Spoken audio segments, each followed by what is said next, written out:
Welcome back, my friends. We are talking about some Unfair Claim Settlement Practices Act infringements that sometimes insurance companies do.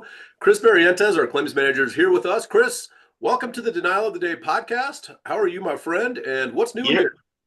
I know. I'm doing great. I'm doing great. Like I said, love being on these. Love to educate you. Yeah, this is actually a really important one because, Yeah, and again, we're here to educate you. And when these are violated, at least you know. And so we'll give you some examples right. of these too. But this particular one, if an insurance company is making an actual payment to you on a claim, they actually have to accompany that payment with some kind of statement of loss slash estimate, so you know exactly where that money is being put forth to within your policy or the coverages that it falls under. Right. So very important. Yeah, We've super had important. examples.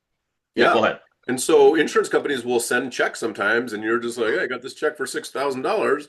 I don't know what it's for. And you should definitely question that. They should give you Mhm. some sort of coverage letter, partial coverage, partial denial, or straight denial, depending on what's going on with your claim. If you're getting a check, they're not denying it because it exceeded the deductible.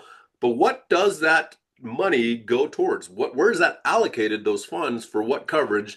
What bucket of coverage, coverage A, B, C, D, I mean, all sorts of stuff that's based on your policy, because you want to know if they're trying to exhaust a coverage that's only 10% and they're putting it into the wrong bucket, that's not going to be good for you later. So you should always make sure that any checks or monies from the insurance company is accompanied by some sort of explanation what the check Mhm. is for, where that coverage is being allocated to, and then at least you know, oh, hey, this is for our contents because we had a fire, or hey, this is for our roof and the gutters, but not necessarily the siding if you had a hail claim. So, Chris, anything else we need to add to that? I think it's pretty simple as far as understanding, but a lot of people miss it because it's not something they do every day.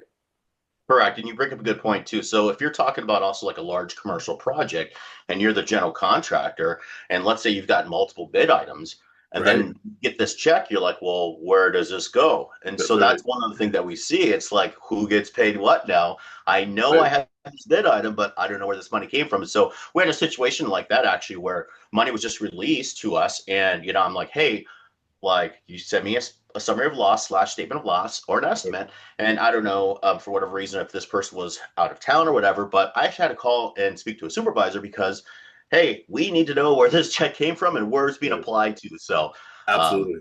that's why I wanted to bring that one up today, just because, especially if you have Super multiple different important. trades, multiple bid items, you have to know who gets paid what. So Exactly. And thank you so much.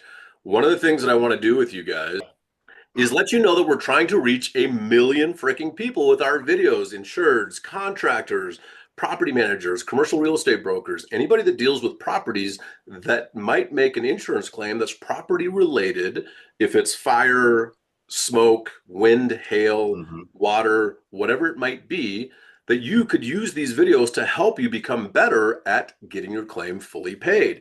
And so do us a favor on this video, give us a like, Yes. comment on the video, share it with the world, and Chris, Subscribe. subscribe to our channel. Thank you so much. We appreciate you. We thank you for giving us good feedback on these videos, and we'll see you next time.